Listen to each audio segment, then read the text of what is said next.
Things Hidden. And so this is David Gornoski. We're continuing the Things Hidden podcast. And today we're talking about something I jump around in history, different pieces, all with anthropology, with ethics, with the ethics and anthropology of the gospel narratives in mind, understanding how Christianity has shaped our world, how Jesus's personhood revolution, which is what I call his actual project for the world, to change the world in a political, ethical, aesthetic, cultural, the whole 9 yards. It all goes in holistically together. That personhood revolution has a lot of effects. And so I'm kind of doing a detective story on a large scale, right? The question we have in our current times is, why do we have injustice? Why do the elites and the rich seem to get more than the others? And why is it that we can't cure the diseases and things that bother us, or the pollution and degradation of our ecology that we see or perceive around us? Why do these things feel so unjust, right? And so we're always looking for answers. And the reason why we have a unique concern for victims, concern for the least of these in the West, is because of the influence of the Christian narrative in our culture, in our times. And for 2,000 years, it's been a slow infection, right? Because it's not an ideology. It doesn't convert you fully understanding all of its implications when you encounter this story. But humans are fundamentally story-driven creatures. And this story drives us to do very, very interesting and unique things. The West is unique in that in order to gain social status in the Western societies, you must identify yourself as a ally of certain victim groups or victim classes, and then attack recent ancestors and their time periods in history and show how they have been oppressors and how they have destroyed the opportunities and freedoms for many people and their descendants today. And that's okay, right? There's some truth in all of these things, but these stories are shaped in our culture by the influence of Christianity, by the influence of when we read the story of Jesus's life and we hear art and we see art and we hear of role models that are in history, and we learn, we receive this full body of knowledge from the West, influenced at the foundation deeply by the story of Jesus and other things, but that infection of Jesus' story is the elephant in the room of our Western times, our modern culture. Then it has certain implications, right? The ancient world did not have a story that said the first shall be last and many who are the last shall be first. It did not have a story that concerned itself with the leper, with the sick, with the misfit, as having divine blessing in their being, even in their affliction. They did not have this. This was a unique tradition from the Hebrew prophets down into the climax of that narrative with Jesus's life, fully embodying this personhood revolution, calling people out of collectivism, calling people out of hive mind mentality, mental prisons of defeat that are perpetuated by collective violence. He destroys all of that in his story. And as that story spreads, those people who encounter it start to slowly deconstruct their own violent, hidden practices that they don't, when they first encounter this story, they don't fully understand all the ways it's going to uproot their traditions and institutions. But over time, as these things percolate, like a yeast working itself in a loaf, it creates a whole new world. And that's exactly the world that you and I are inhabiting right now. So it's fraught with danger, it's fraught with risk. But I want to hone in on something about texts of persecution. And I want to hone in, again, give you some insight as to how we have what we call political correctness or concern for victims. The more radical version of this that's emerging, they call it social justice, or intersectional theory, which I studied a little bit in years past and am familiar with it.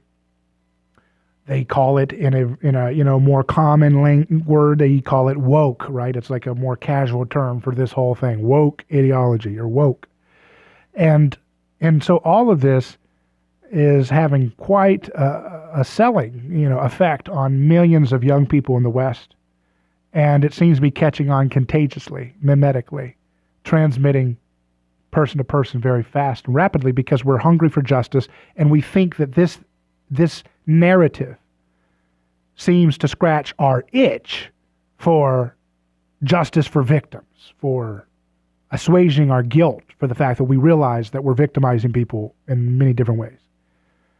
But we can't agree on who we're victimizing as a society, and we can't agree on who the real oppressors are. That's where the fight is. And part of the reason why we can't is because no myth binds us together after the story of Jesus' life starts to using the form and fashion of myth, but in a mirror way, which unveils the ugliness and the fake lies behind mythology.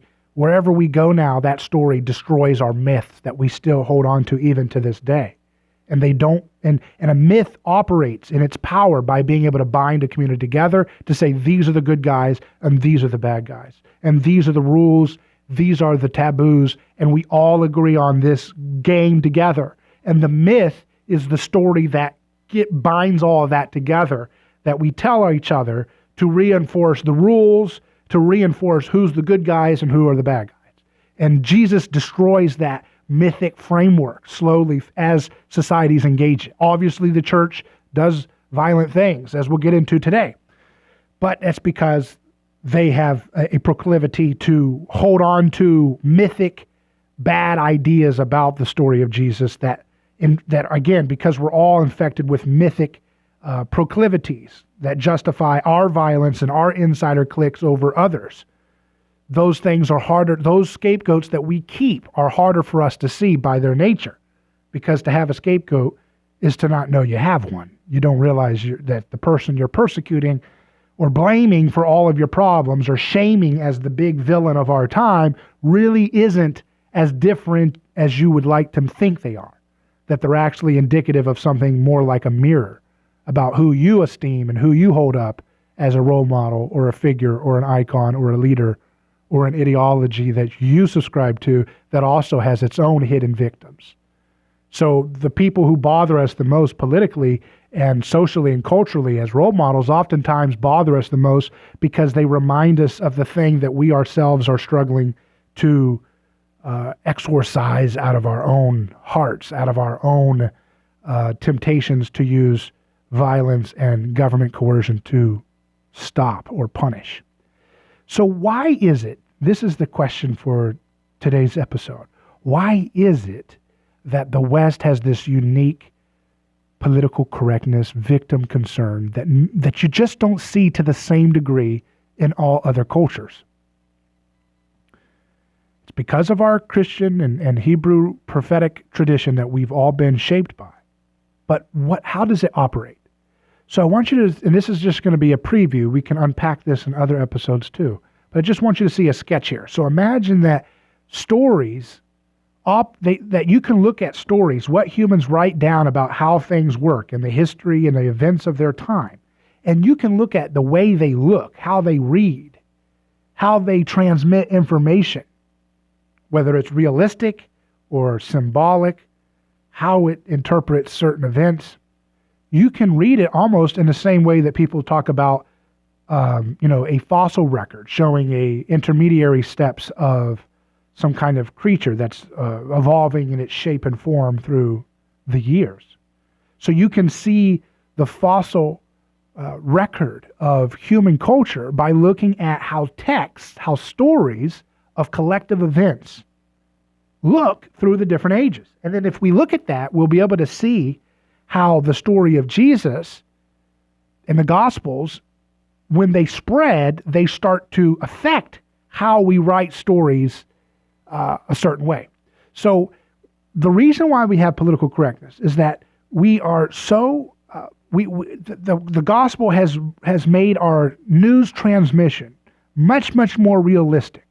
We still hide behind groupthink. We still hide behind, a kind of herd mentality in the way we interpret data that justifies our position and our heroes and, cliques.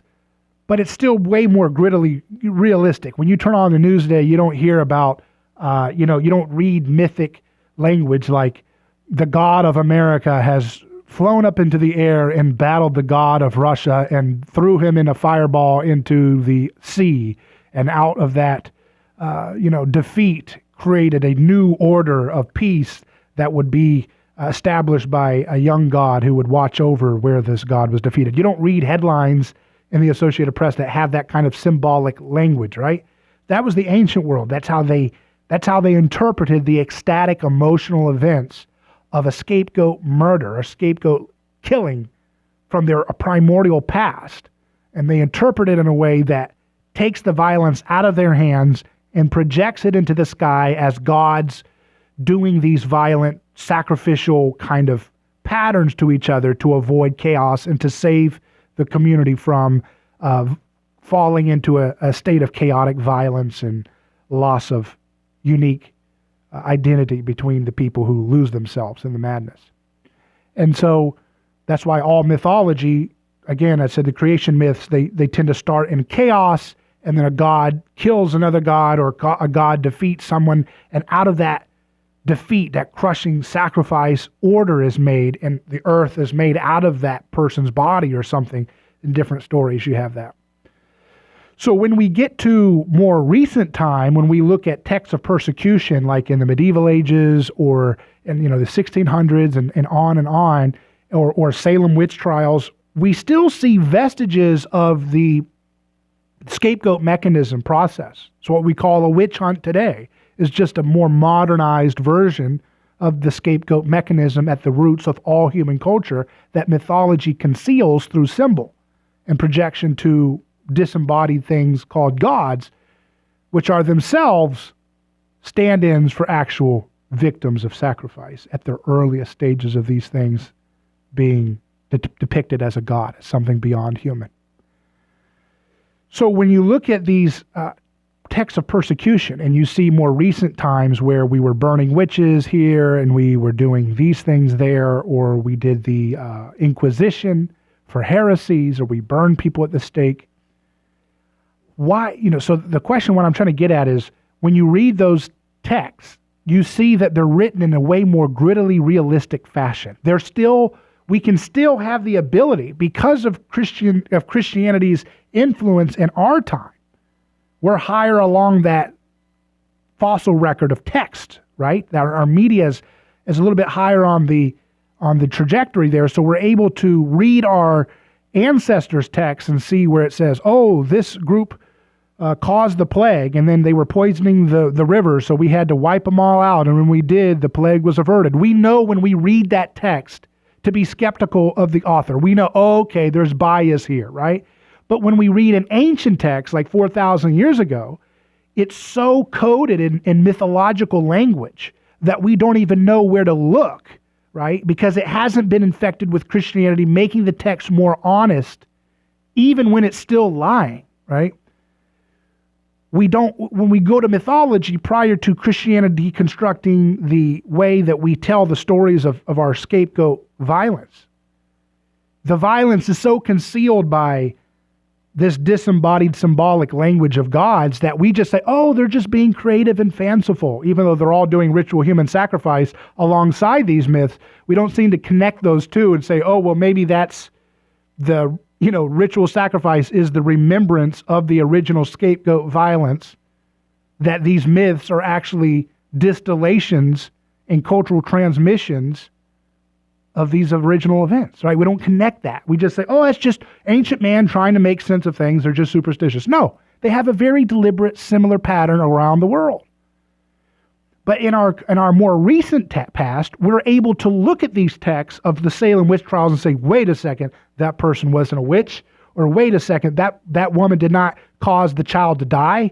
I don't trust the narrator of this text. And so we say that was unfair, that was unjust.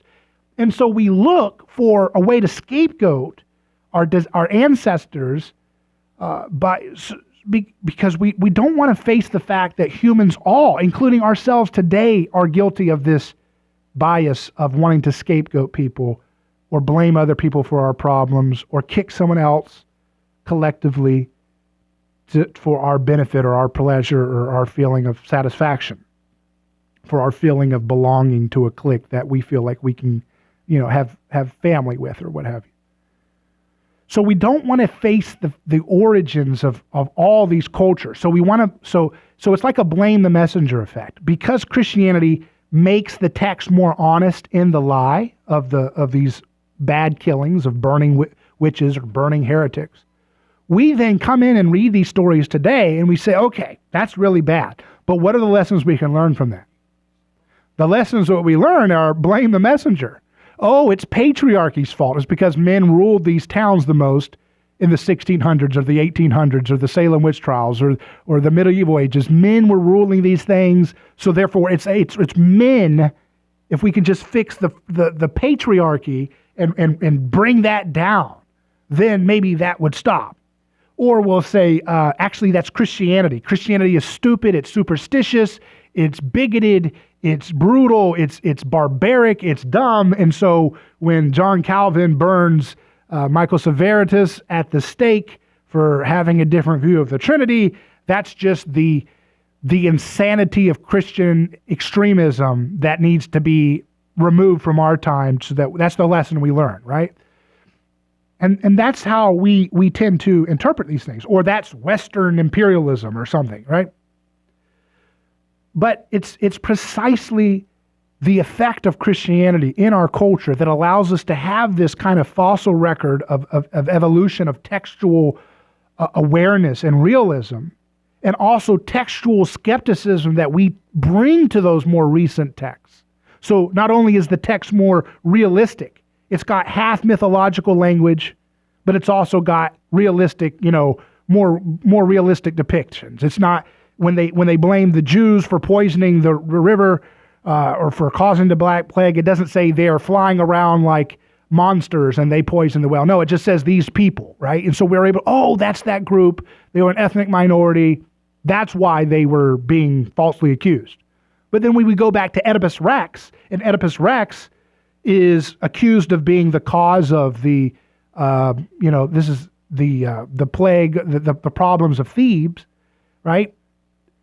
That we don't have any skepticism to the accusation that he himself says he's guilty. I'm guilty of parricide and incest, and I'm the cause of the plague. We just assume, that's just part of mythology. That's just a story. We don't see how that's the same thing as a more realistic, more recent event where people, again, having the wrong idea, the wrong mythic lie in the name of Jesus, burning a man for a heresy. And even in those heresies, they often had to get them to try to admit, confess, and then you would be killed. It's almost like in order to complete the scapegoat mechanism, you need to say sorry and admit your guilt, and then the process is fully actualized. Because then you can say, yes, that we're justified in our fervor against this person. They just admitted that they're the monster we made them out to be. Now we really have to kill them. Incidentally, haven't you seen today in the political correctness ideology of our time that whenever a person is singled out for something they tweeted or something they did in high school or something they said decades ago in private, a bad word, an awful thought, a terrible, association, of the wrong photograph, incidentally, whenever the person apologizes, that's when the mob really goes to destroy him. Isn't that interesting? When Paula Deen came out and said, I'm sorry I said this awful word in private like 3 decades ago. I'm so sorry. And she's teary-eyed. It was then that they really roasted her and removed a lot of her show deals and so forth. Now she crawled her way back up a little bit, but she never really recovered from that, right? Is when she admitted the confession, I admit it, then they go after. Or scientists who are skilled in something, but they say something, that's politically incorrect about their field. Then they say, I'm sorry. They still lose their job, or they lose their tenure, or they get doxxed or whatever. That just destroys their life. And that's the same pattern we see in the witch trials and things like that. You must confess, you confess, and then you're really then you're really complete in the process. Because then the writers of that witch hunt can say in their transmission, and they really believe this, by the way. I'm not saying everybody. Maybe there were some people who knew they were a lie. But the groupthink power is really remarkable in getting us to believe what we want to believe. And so if everybody says this person was a witch and that person said, yeah, I'm a witch, and their pain of being tortured, you say, yeah, she was a witch or he was a witch. And then you write a report, there was a calamity, a child died, this person said she was the witch, we took care of her, we didn't have to deal with that again for a while. And we read that today and we say, oh, the problem is patriarchy, Christianity, whatever, Western capitalism or whatever thing we can justify. But then when Oedipus Rex does the same thing, but it's so symbolically hidden because it has been way before the influence of the Christian and Hebrew tradition in our time, it's so coded in sacrificial mythology that we don't even see it. When Marduk splits someone's head open and out pops a new creation or something, we don't even see, oh, wait a second, maybe that's hidden. Maybe that's things hidden since the foundation of the world, as Jesus talked about, that he's come to reveal. So that's why we have this unique cultural place where we're constantly in the West trying to gain social status by lambasting our recent ancestors' times about the things they did and saying how awful and uniquely awful we are. And that seems to be this way of gaining social status currency while still doing the same sacrificial violence, but this time in the name of a new cause than the ancestors' violence that we lament and their awful bigoted ways. That's why the New York Times, for example, does this 1619 project, which tells great stories about the perspectives of slavery in North America, but they won't talk about the fact that they cheered on a war in Libya with their politically correct president at the time, Obama and Clinton, to destroy Libya, which killed hundreds of thousands of people, destroyed one of the most prosperous countries in Africa, Northern Africa, even though it had severe problems, but it had more wealth than the others around at the time. And it led to the slavery of hundreds and hundreds of thousands of people to this day that have now been thrown into this medieval slave trade situation in Libya because of the chaos and infrastructural destruction that we caused. And Obama's partners, like the New York Times, pushed that all the way through. So why will it take 400 years for the New York Times to talk about the evil slavery and the evil war of what we did in Libya? It took them they're good about roasting our ancestors, or not even all of our ancestors, but they're good about roasting the ancestors of the Western Hemisphere, right? And roasting the things they did to the Native American populations and slaves. But they can't critique when it's happening, a wicked, unjust war that kills hundreds of thousands of Africans in Libya today. They have to cheerlead that on in their blindness because they refuse to face scapegoat violence and collective violence for what it really is. So they want to justify it by saying, well, this slavery that we had attacked 400 or whatever years later, that is a product of a unique, racial supremacy, and they want to quarantine it, everything but human nature. As Solzhenitsyn said, the line between good and evil runs through the heart of every man. It's not something you can quarantine to some other race, to some other gender, to some other ethnic group or tradition or religion or sexual orientation. You cannot quarantine evil as something that is uniquely manifested from other groups. It is unique as something that each human person has to battle, and it is uniquely something that comes out as a really bad thing when we do that as a group and scapegoat and destroy and go to war and bankrupt other countries with sanctions and starve innocent civilians like we do in Libya and Yemen and Syria. All wars, by the way, that again, the politically correct institutions like the New York Times usually cheerlead or do tepid critiques of. So when we're sacrificing people in the present moment, we have a hard time of seeing that because we are still slow to renounce collective violence and fully see our scapegoats for who they are. That Libyans should not have been butchered for Western financial interests or a bad arms deal that went bad or whatever happened with Gaddafi because he was a client of the Western powers at some point that went bad. We're not mafias. We don't act like that, right? We're civilized people. We should be, but we don't see it because we think, oh, it's out of sight. It's out of I'm dealing with my job and my work. I'm dealing with my family. I don't have time to figure out what's going on in Libya, whatever. I like Obama. He smiles. He's nice. He's very charismatic. He's a constitutional professor. We say all these things, right? And then when Trump gets in and he moves 50 soldiers to another part of Syria, oh my goodness, it's the end of the world, right? Because he represents something that is more easier for our politically correct religious ideology to attack. He says, I'm a winner. He's honest about what the state is. He talks about it. Let's take the oil. Let's do these things. He's an amateur at the lie of the myth of the state. He doesn't hide the violence of the state well enough. And so he makes an easy scapegoat to say, oh, he's so awful. Because it's like turning on the light in your favorite movie.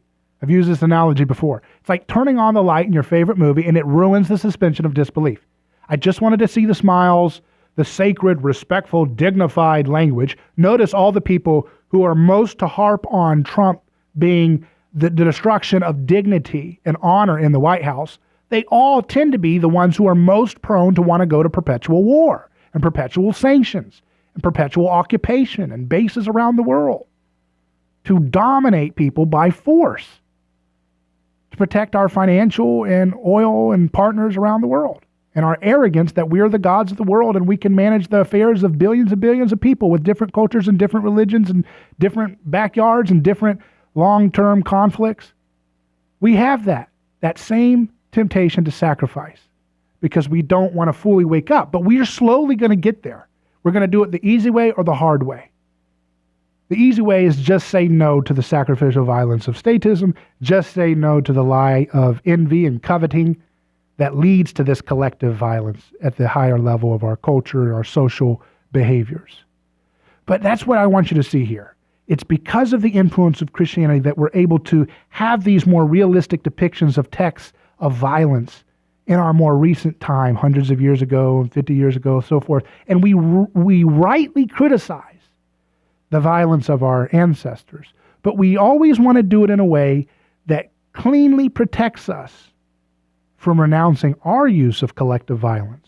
Our use of collective violence against the drug user, against the rich person, against the person who uses an energy source that we're scared of or we don't like. We always want to use force to solve real legitimate problems. We always want to use sacrificial. Take these people down and take more from this group, and then we'll have free stuff for this person. It's that same sacrificial mechanism, but it's just breaking down more and more, and it's like the cat's out of the bag. You can't go back. You can't restore that unity of myth because Christianity is fully infecting us now. And it wants us to grow up, wants us to become adults and renounce violence, renounce the initiation of violence and the initiation of vengeance.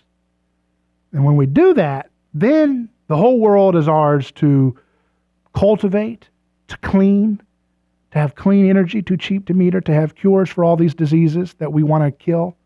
Because we'll be able to be free from the intellectual retardation that happens when we rely on violence and collective force to achieve the problems that we want to solve the problems that we face. That slows our ability to see what we don't know and to look for creative contrarian voices who defy the standard scientific paradigms of certain bodies of knowledge that we think are settled and find solutions right under our noses. But that's what I have for tonight.